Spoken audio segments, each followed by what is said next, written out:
आज राघवच्या लग्नाचा दिवस होता. संपूर्ण घर रंगीबेरंगी लाईटींच्या माळांनी आणि फुलांनी सजले होते. परिसरातील महिला डीजेच्या तालावर आनंदाने नाचत होत्या. घराच्या कानाकोपऱ्यातून आनंदाचे आगमन होत होते आणि संपूर्ण घर उत्साहाने भरून गेले होते. पण कुठेतरी हा उत्साह अपूर्णच होता. संध्याकाळी राघवच्या साधनाजी दिवसभर लग्नाच्या धावपळीत खूप थकल्या होत्या. त्या आपल्या खोलीत जाऊन बेडवर पडल्या आणि त्यांच्या भूतकाळातील आठवणींमध्ये हरवून जाऊ लागल्या. भूतकाळात हरवल्या साधनाजी त्यांचे पती संजीवजींकडे प्रेमाने पाहत म्हणाल्या, संजीवजी, तुम्हाला काय हवंय, मुलगा की मुलगी? मला तर मुलगा हवाय, तोही तुमच्यासारखा. आणि तुम्हाला माहीत आहे का, मी आपल्या मुलाचे नावसुद्धा ठरवले आहे. आपण आपल्या मुलाचे नाव राघव ठेवू. मग त्यांचे पती म्हणाले, साधना, तू छान नाव ठरवले आहे, पण आपल्याला जर मुलगी झाली तर? यावर साधनाजी म्हणाल्या, मग आपण तिचे नाव अंजली ठेवू. हो साधना, हे पण चांगले आहे. त्यानंतर साधनाजी म्हणाल्या, आपला मुलगा मोठा झाल्यावर मी त्याचे एखाद्या सुंदर मुलीशी लग्न लावून देईल आणि त्या मुलीवर तिच्या आईप्रमाणे प्रेम करेल. मी इतर सासूंसारखी अजिबात होणार नाही. यावर संजीवजी हसले आणि म्हणाले, अरे वा साधना, तू तर अशी चांगली सासू झाली तर तुझ्या नावाची गिनीज बुक वर्ल्ड रेकॉर्डमध्ये नोंद होईल. यावर साधनाजींनी अभिमानाने डोके वर केले आणि म्हणाल्या, हो, अगदी बरोबर. संजीवजी म्हणाले, मग मी पण कशाला मागे राहील?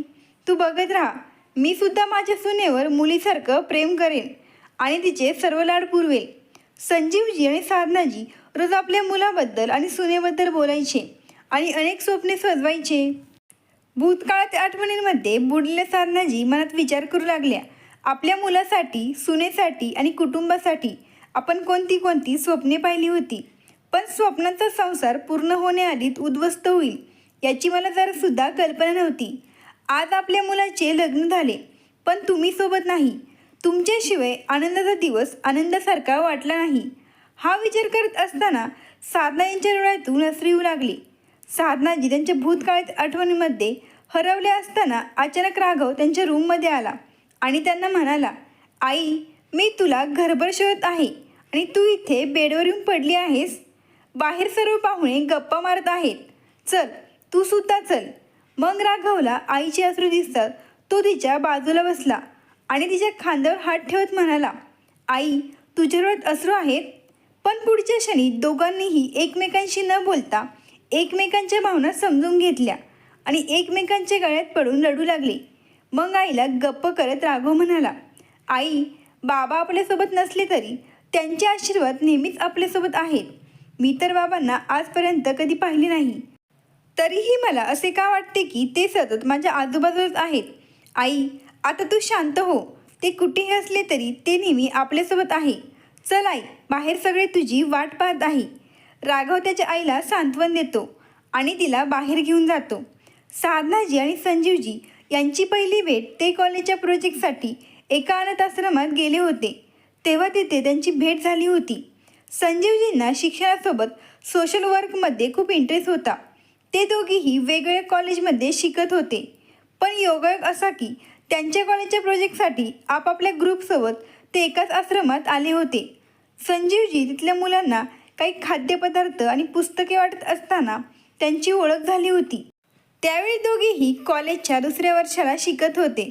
त्यांच्या पहिल्या भेटीचे रूपांतर मैत्रीत आणि नंतर प्रेमात कधी झाले ते त्यांनासुद्धा कळले नाही. 6 महिने आनंदात गेले आणि शिक्षण पूर्ण झाल्यावर दोघांनी एकमेकांशी लग्न करण्याचा निर्णय घेतला. संजीवजींच्या घरात त्यांच्याशिवाय कोणीच नव्हते. इकडे साधना यांच्या आईवडिलांचाही या नात्यावर कोणताही आक्षेप नव्हता, कारण संजीवजी हे एक सुशिक्षित आणि सुसंस्कृत व्यक्ती होते आणि त्यांना एका कंपनीत सेल्स मॅनेजर म्हणून चांगली नोकरी मिळाली होती. संजीवजींचा स्वभाव नम्र आणि दयाळू होता. त्यांचे बोलणे इतके गोड होते की त्यांना पाहून कोणीही त्यांच्यावर प्रभावित होत असे. म्हणूनच साधना यांच्या आईवडिलांनाही संजीव त्यांच्या मुलीसाठी अगदी योग्य वाटला. त्यामुळे लवकरच त्यांचे लग्न लावून देण्यात आले आणि दोघांनी आपल्या स्वप्नांचं एक छोटंसं जग निर्माण केलं, जिथे फक्त आनंद आणि प्रेम होतं. संजीवजींचा जीव त्यांच्या पत्नीमध्ये होता. ते साधनाजींच्या छोट्या छोट्या आनंदाची काळजी घेत असे आणि त्यांच्या लहान मोठ्या सर्व इच्छा पूर्ण करण्याचा सर्वतोपरी प्रयत्न करत असे. साधनाजी सुद्धा आपल्या नवऱ्याची खूप काळजी घेत असत. त्या नवरा बायकोंमध्ये अपार प्रेम होतं. जेव्हा संजीवजी यांना कळले की त्यांची पत्नी साधनाजी या आई होणार आहेत, तेव्हा त्यांचा आनंद द्विगुणित झाला होता. त्या दोघांनीही येणाऱ्या छोट्या बाळाबद्दल आणि त्याच्या भविष्यासाठी खूप स्वप्ने पाहिली होती. त्यांचा आनंदात वेळ चालला होता. पण अशातच एक अशी अनपेक्षित घटना घडली ज्याचा त्यांनी कधी स्वप्नातही विचार केला नव्हता. सेल्स मॅनेजरच्या नोकरीमुळे संजीवजींना अनेकदा इतर शहरात जावे लागायचे.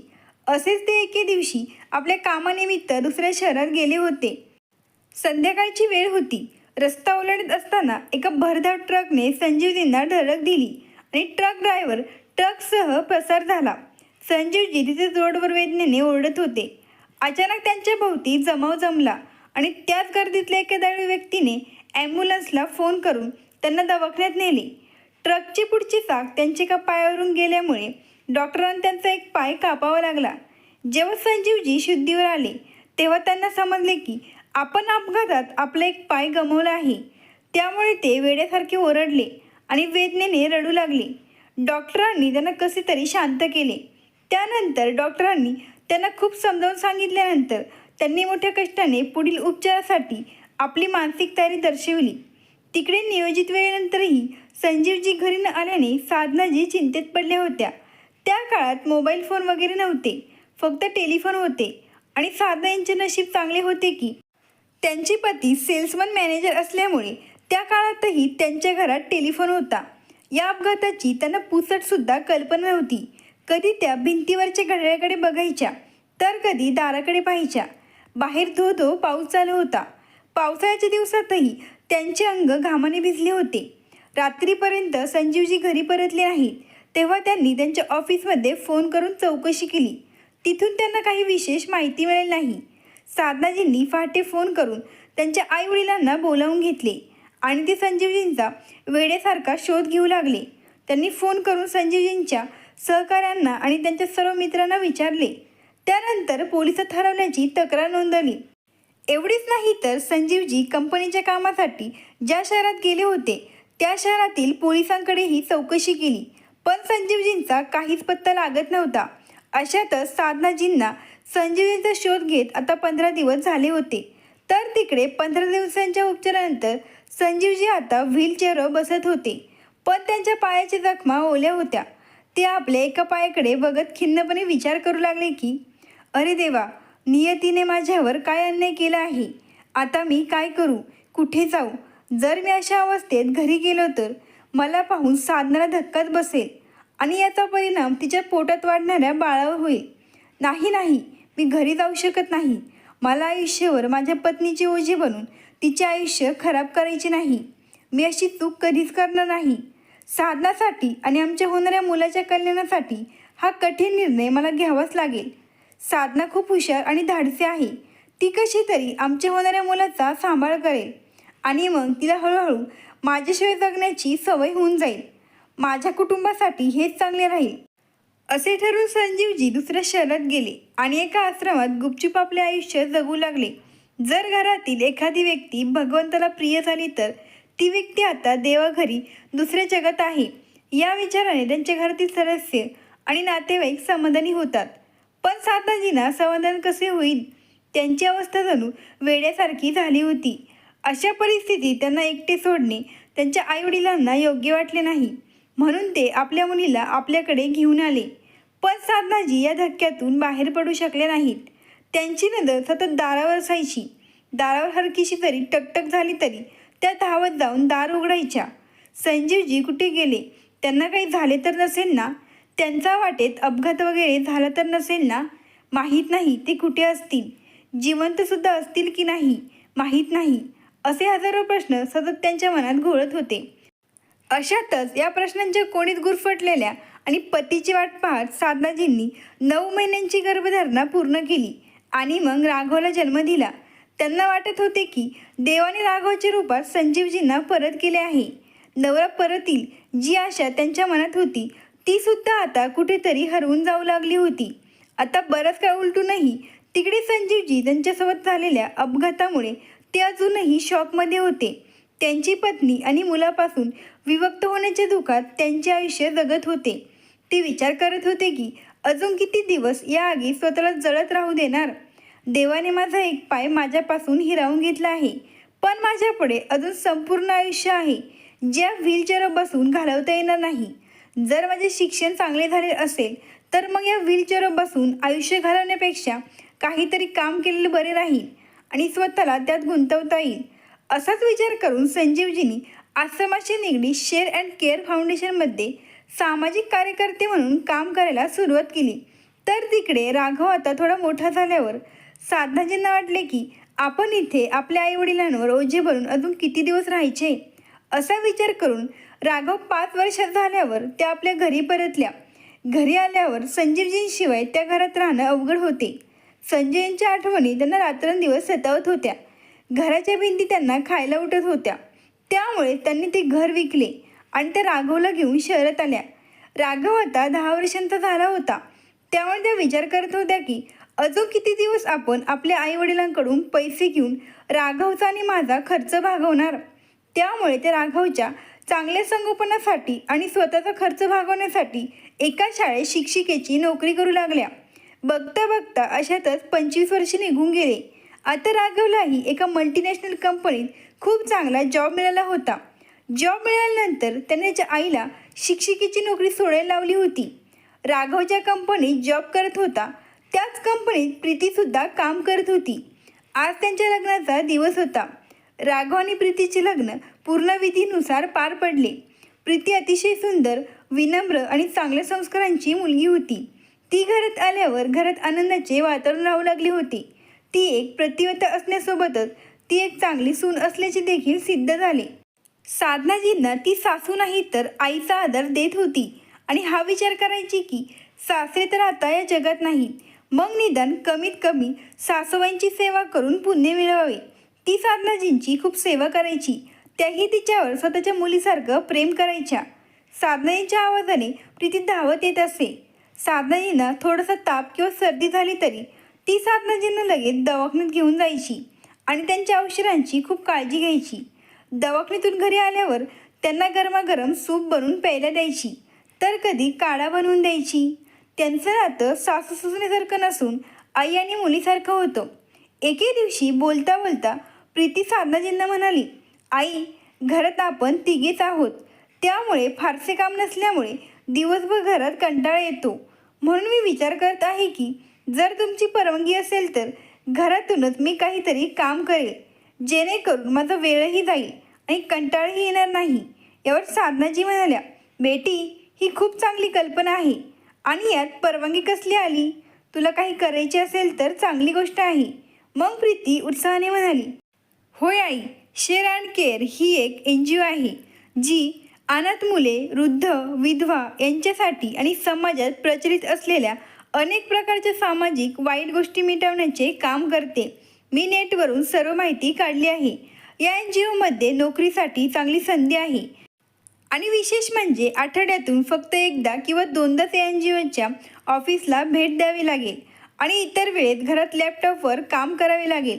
हप्त्याला आम्हाला टार्गेट दिले जाईल, जे आम्हाला आमच्या टीमसोबत ऑनलाईन पूर्ण करावे लागेल. प्रीतीचे बोलणे ऐकून साधनाजी म्हणाल्या, जॉब तर खूप चांगला आहे. कमीत कमी त्या निमित्ताने तुला समाजासाठी काहीतरी तुझे योगदान देता येईल. असे म्हणत साधनाजींनी प्रीतीला NGOमध्ये जॉब करण्याची परमिशन दिली. राघवला सुद्धा प्रीतीचा जॉब करण्यावर काही आक्षेप नव्हता. त्यामुळे प्रीतीने जॉब जॉईन केला आणि घरात बसूनच आपल्या लॅपटॉपवरून काम करायला सुरुवात केली. त्यानंतर 15 दिवसांनी प्रीतीला NGOतर्फे त्या शहरातील एका आश्रमाला व्हिजिट करून माहिती काढण्याचे टार्गेट दिले, जिथे संजीवजी राहत होते. जेव्हा ती आपल्या टीमसोबत NGOच्या ऑफिसला गेली तेव्हा तिची भेट व्हीलचेअरवर बसलेल्या व्यक्तीशी झाली. प्रीतीच्या टीमच्या मुख्य व्यक्तीने व्हीलचेअरवर बसलेल्या संजीवजींची त्यांच्या टीमसोबत ओळख करत सांगितले की मागच्या 25 वर्षापासून हे आपल्या NGOत एक सामाजिक कार्यकर्ता म्हणून काम पाहत आहेत. यांनी आपल्या NGOसाठी आणि समाजासाठी खूप मोठे योगदान दिले आहे. हे सुद्धा आपल्या टीमचे एक भाग आहेत. त्या व्यक्तीकडे बघून प्रीतीला एक विचित्र भास झाला. जणू काही ते आपल्या जवळचे कोणीतरी असल्याचे तिला जाणवत होते आणि तिला वाटत होते की त्यांच्या पायाला स्पर्श करून त्यांचा आशीर्वाद घ्यावा. जणू काही तिचं त्या व्यक्तीशी जुनं नातं आहे. ही कसली भावना आहे हे प्रीतीला समजत नव्हते. म्हणूनच काही औपचारिक काम उरकून प्रीती त्यांच्याजवळ जाऊन बसली आणि पुन्हा त्यांना नमस्ते म्हणत त्यांच्या पायाला स्पर्श करून आशीर्वाद घेतला. मग त्यांच्याजवळ बसून ती त्यांच्यासोबत बोलू लागली. संभाषण चालू असताना प्रीती संजीवजींना म्हणाली, सर, तुमची हरकत नसेल तर एक गोष्ट विचारू का? हो बेटा, बिंदास विचारू शकतेस. संजीवजींच्या पायाकडे बोट दाखवत प्रीतीने विचारले. सर, हे सगळं कसं झालं? प्रीतीच्या बोलण्याला संजूजी उत्तर देत म्हणाले, बेटी, हे सर्व एका रोड अपघातात घडले आहे. देवाला हे मान्य होते, त्यामुळे माझ्यासोबत असे घडले. मग प्रीतीने विचारले, सर, तुमची फॅमिली कुठे आहे? बेटी, मी एकटाच आहे, म्हणून मी इथे राहून समाजसेवक म्हणून समाजातील वाईट गोष्टी नष्ट करण्याचा प्रयत्न करतो. कदाचित मी समाजातील लोकांसाठी काहीतरी चांगले करू शकेन. मला समाजातील त्या गरीब लोकांसाठी काहीतरी करायचे आहे, जेणेकरून देश आणि समाजासाठी योगदान देऊन मी शांतपणे हे जग सोडू शकेन. यावर प्रीती म्हणाली, सर, मला ही समाजसेवा करण्याची खूप आवड आहे. मी माझ्या कॉलेजच्या एका छोट्या NGO टीमचा देखील एक भाग होते. त्यांच्याशी बोलल्यावर प्रीतीला स्वतःच्या मनात एक विचित्र ओळख आणि शांतता जाणवली. संजीवजींनाही प्रीतीसोबत बोलल्यावर मनात आपलेपणाची भावना झाली. त्यांची एकमेकांसोबत खूप चांगली ओळख झाली. मग प्रीती जेव्हा कधी NGOच्या ऑफिसला व्हिजिट करायची तेव्हा ती संजीवजींसोबत बसून खूप बोलायची आणि ते खूप हसायचे आणि खूप मजाक करायचे. एके दिवशी प्रीती संजीवजींना म्हणाली, सर, पुढच्या वेळी मी येईन तेव्हा तुमच्यासाठी घरी बनवलेले स्वादिष्ट पदार्थ पॅक करून घेऊन येईल. माझ्या सासूबाई खूप स्वादिष्ट जेवण बनवतात. प्रीतीचे म्हणणे ऐकून संजीवजी हसत हसत म्हणाले, असे असेल तर नक्की घेऊन ये, मी आनंदाने खाईन. पुढच्या वेळी प्रीतीने तिच्या सासूने बनवलेले बटाट्याचे पराठे आणि मटर पनीर करी पॅक करून संजीवनीसाठी घेतली आणि ती NGOच्या ऑफिसला गेली. तिथे गेल्यावर ती डबा उघडत संजीवजींना म्हणाली, सर, मी तुमच्यासाठी बटाट्याचे पराठे आणि मटर पनीर घेऊन आले आहे. डबा उघडता संजीवजींना एक ओळखीचा सुगंध जाणवला. मग प्रीतीने त्यांच्या ताटात डब्यातील जेवण वाढले आणि दोघेही एकत्र बसून जेवू लागले. तीच चव आणि तोच ओळखीचा वास संजीवजींना जाणवत होता, त्यामुळे त्यांचे डोळे भरून आले होते. जेवण झाल्यावर प्रीतीने संजीवजींना विचारले, तर मग सांगा सर, माझ्या सासूबाईंच्या हातचे जेवण तुम्हाला कसे वाटले? संजीवजी त्यांच्या भावना शब्दात व्यक्त करू शकले नाहीत, फक्त एवढेच म्हणाले, खरंच खूप छान होते. मला तुझ्या सासूबाईंच्या हातचे जेवण खूप आवडले आणि खायला खूप मजा आली. प्रीती गेल्यानंतरही माहीत नाही ती चव किती वेळ त्यांच्या तोंडात होती आणि ते विचार करत होते की अगदी अशी चव माझ्या साधनाच्या हाताला होती. मग ते आपले विचार बाजूला ठेवत आपल्या कामात मग्न झाले.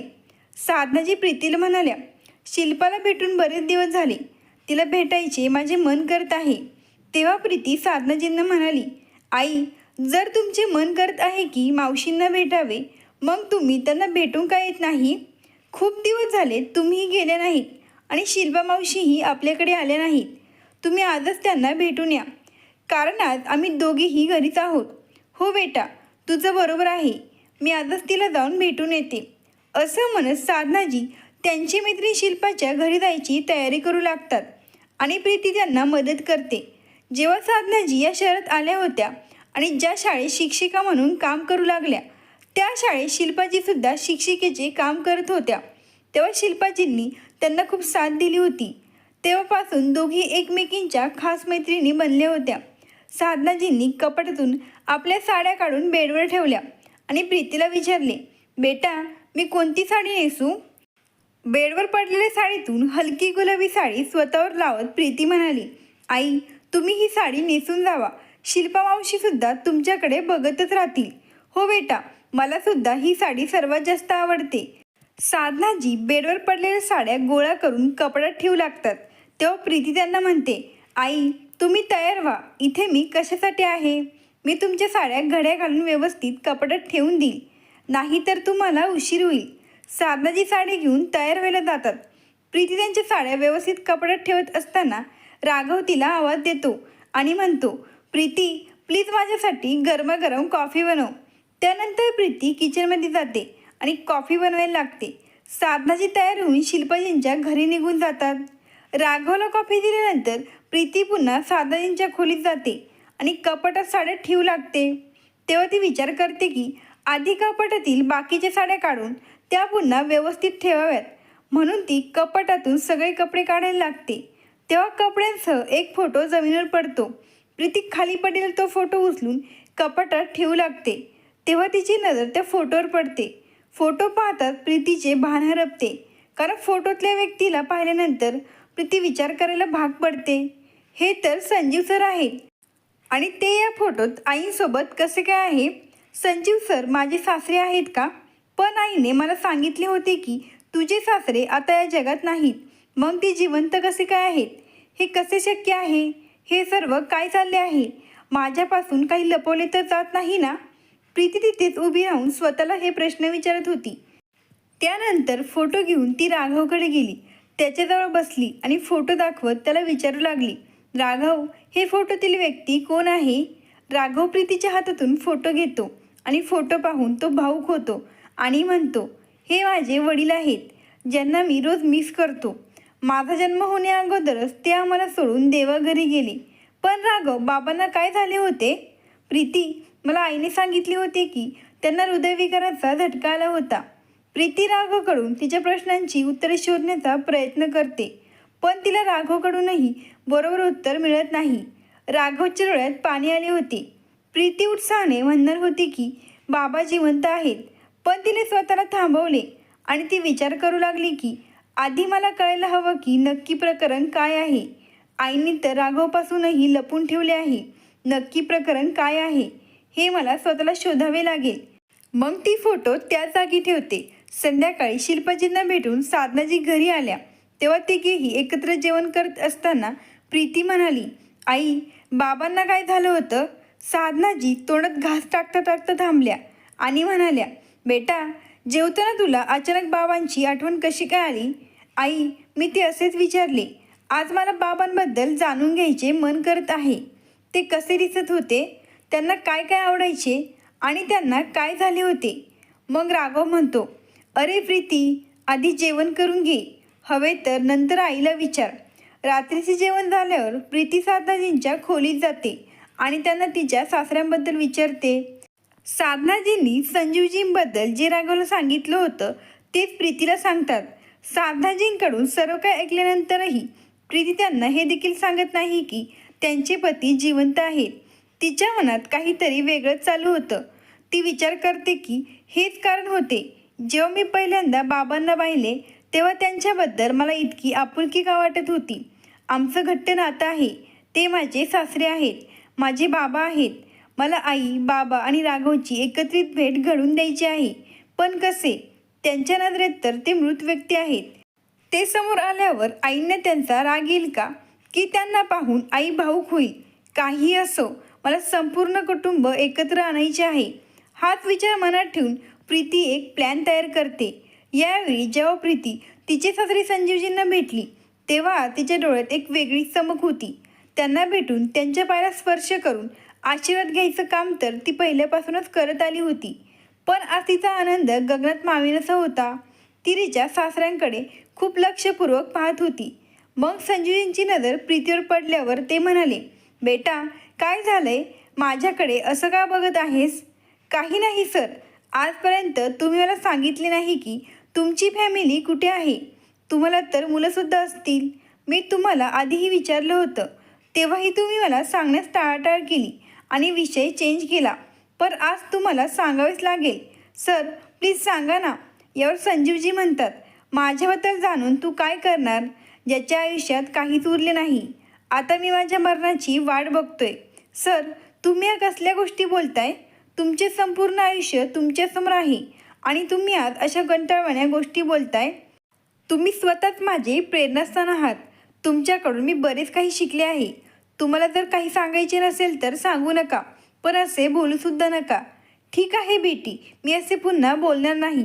प्रीती घरी येते आणि साधनाजी व राघवला विचारते, राघव, मी माझ्या सरांना घरी जेवायला बोलू शकते का? यावर साधनाजी म्हणतात, हो बेटा, का नाही? राघव म्हणतो, पण प्रीती, ते सर कोण आहेत आणि कुठे राहतात? तू त्यांना चांगले ओळखतेस ना? आजच्या काळात असा कोणावर विश्वास ठेवता येत नाही. राघव ते माझे सिनियर आहेत. मी त्यांना खूप चांगले ओळखते. ते मला त्यांची मुलगी मानतात आणि मी त्यांना माझे वडील मानते.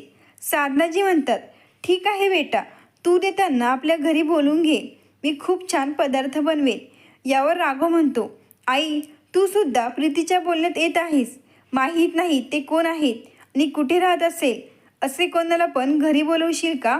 राघव तू त्यांना भेटलास तर तुला खूप आनंद होईल. त्यांच्याकडे जादू आहे, जादू. ठीक आहे, त्यांच्याकडे कसली जादू आहे ते आम्हाला सुद्धा बघू दे. बरं, मग उद्या त्यांना बोलावून घे. माझी पण रजा आहे. राघव म्हणून मी त्यांना उद्या आपल्याकडे बोलवून घेतले आहे. प्रीती संजीवजींना फोन करते आणि घरी यायला सांगते. आधी संजीवजी नकार देतात, पण प्रीतीने वारंवार विनंती केल्यावर ते यायला तयार होतात. मग प्रीती आणि साधनाजी उद्याच्या तयारीला लागतात. वेगवेगळे पदार्थ बनवायची तयारी करून ठेवतात. तर तिकडे संजीवजींना थोडंसं विचित्र वाटत होते. ते एका विचित्र कोंडीत पडले होते. मी प्रीतीला सांगितलंय, पण कसं जाणार? आणि मी नाही गेलो तर मी माझी लाडकी मुलगी गमावून बसेन. ठीक आहे, मला उद्या जावेच लागेल. बघू. दुसऱ्या दिवशी तिकडे संजीवजी येण्याच्या तयारीत व्यस्त होते आणि साधनाजी सर्व काही न कळत त्यांच्या आगमनाचे स्वागत करण्यात व्यस्त होत्या. दुपारचे 12 वाजले होते. संजीवजी अजून आले नव्हते. म्हणून प्रीती त्यांना फोन करते. ते म्हणतात, बेटा मी आता इकडून निघत आहे. प्रीतीची अस्वस्थता वाढत होती. ती दर 20 मिनिटांनी संजीवजींना फोन करत होती. दुपारचे 1 वाजले होते. ती खूप उत्साही होती. तेवढ्याच प्रीतीला संजीवजींचा फोन आला. बेटा मी तुझ्या दिलेल्या पत्त्यावर आलो आहे. तू मला घ्यायला बाहेर येऊ शकते का? हो सर, मी लगेच आले. प्रीतीच्या तोंडावर हास्य होते. तिची उत्कंठा वाढत होती. आज 25 वर्षानंतर सासू सासरे समोरासमोर असतील या विचाराने ती खूप उत्साहित झाली आणि ती घराबाहेर आली. बाहेर रस्त्यावरील संजीवजींना प्रीतीने वाकून नमस्कार करून आशीर्वाद घेतले आणि मग त्यांची व्हीलचेअर ढकलत त्यांना घराच्या दारात आणले आणि ती त्यांना आत घेऊन आली. कपाळाचा घाम पुसत साधनाजी घाईघाईने किचनमध्ये काम करत होत्या. काही वस्तू उचलत असताना अचानक आत आल्या संजीवजींवर त्यांची नजर पडली आणि संजीवजींची नजर साधनाजींवर पडताच जणू वीजच कोसळली. साधनाजींना त्यांच्या डोळ्यावर विश्वास बसत नव्हता. त्या अजून थोड्या त्यांच्याजवळ आल्या आणि त्यांनी संजीवजींना आणखीन जवळून पाहिले. तेव्हा संजीवजींच्या तोंडातून साधना नाव बाहेर पडले आणि साधनाजींच्याही तोंडातून संजीव असे नाव बाहेर पडले. प्रीती त्या दोघांकडे एकटक पाहत होती. मग राघवही खोलीतून बाहेर आला. आधी त्याने संजीवजींना ओळखले नाही. मग त्याने नीट बघितल्यावर त्यांना ओळखले. आपल्या वडिलांना जिवंत पाहून तोही थक्क झाला आणि याचबरोबर साधनाजी बेशुद्ध होऊन खाली पडणार होत्या. तितक्यात राघवने त्याच्या आईला आधार दिला. सर्वजण घाबरले. संजीवजींना काही समजले नाही. राघवने आपल्या आईला खोलीत झोपवले. प्रीती संजीवजींना त्यांची व्हीलचेअर ढकलत साधनाजींकडे घेऊन गेली. काही वेळाने साधनाजी शुद्धीवर आल्या.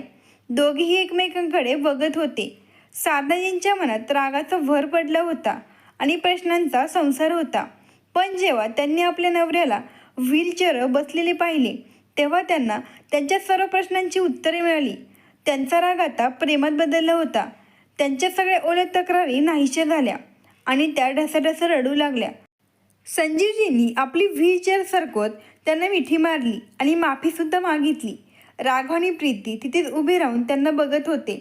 25 वर्षापूर्वी मोडलेला संसार आज पुन्हा नव्याने सुरू झाला होता. साधनाजींनी राघवला जवळ बोलवले आणि संजीवजींना म्हणाला, हा तुमचा मुलगा आहे ज्यासाठी तुम्ही खूप स्वप्ने पाहिली होती. राघवने संजीवजींना मिठी मारली आणि सर्वांचे डोळे भरून आले. त्यांनी राघवचीही माफी मागितली. प्रीतीकडे बोट दाखवत साधनाजी म्हणाल्या, ही तुमची सून आहे. प्रीतीचा हात धरून संजीवजी म्हणाले, हे तर माझे बाळ आहे, माझी लाडकी मुलगी. आम्ही जेव्हा पहिल्यांदा भेटलो तेव्हाच मला वाटले की आमची काहीतरी नाते नक्कीच आहे. मलाही तेच वाटत होते सर. नाही सर, नाही बाबा, प्रीती जीभ घट्ट करत म्हणाली आणि सगळे हसायला लागले. इतक्या वर्षानंतर नवरा बायकोच्या भेटीमुळे घर आनंदाने भरून आले होते. आज सर्वांनी एकत्र जेवण केले आणि रात्री संजीवजींनी बसून आपली सर्व कथा सांगितली. हे सर्व ऐकून सर्वजण पुन्हा भावुक झाले आणि सर्वांच्या डोळ्यात अश्रू तरळले. दुसऱ्या दिवशी प्रीतीने सासू सासऱ्यांकडे पुनर्विवाहाचा आग्रह धरला. आधी साधनाजी आणि संजीवजी राजी झाले नाहीत. मग राघवनेही हट्ट धरला आणि दोघांनीही त्यांना पटवले. सगळ्यांनी होकार दिला आणि एक छोटासा कार्यक्रम आयोजित करण्यात आला, ज्यामध्ये सर्व खास लोक सहभागी झाले होते. या कार्यक्रमात शिल्पाजी देखील सहभागी झाल्या होत्या. त्यांची कथा ऐकून सर्वजण आश्चर्यचकित आणि भावुक झाले होते. राघवच्या डोक्यावर लग्नाचा फेटा पाहण्याची संजीवजींची मोठी इच्छा होती, जी आज खऱ्या अर्थाने पूर्ण होणार होती. प्रीतीने आपल्या सासूबाईंना स्वतःच्या हातांनी वधू बनवले. साधनाजींनीही प्रीतीला आपल्या हातांनी वधू बनवले. एकमेकींना पाहून दोघीही भावुक झाल्या आणि दोघींनीही एकमेकींना मिठी मारली आणि त्यांच्या डोळ्यातून आनंद अश्रू तरळले. त्यांचा विवाह सोहळा पार पडला. संजीवजी आणि साधनाजी यांच्यासमोर एक छोटासा आनंदी संसार होता. ते विभक्त झाल्यानंतर त्यांच्या पुनर्मिलनाच्या आनंदाची कल्पना करणे कठीण होते. आज प्रीतीने तिला जे योग्य वाटलं ते केलं. नवरा बायको आणि बाप मुलगा एकत्र आणून तिने एक अतिशय पुण्याचे काम केले होते. आपणही या कुटुंबाचाच एक भाग आहोत याचा तिला खूप अभिमान वाटत होता. तिने जे काही केले त्यात देवाने तिला पूर्ण साथ दिली. आता ते सर्वजण एकत्रित आपले आनंदी आयुष्य जगू लागले. मित्रांनो, ही कथा आवडल्यास लगेच सबस्क्राईब करा. धन्यवाद.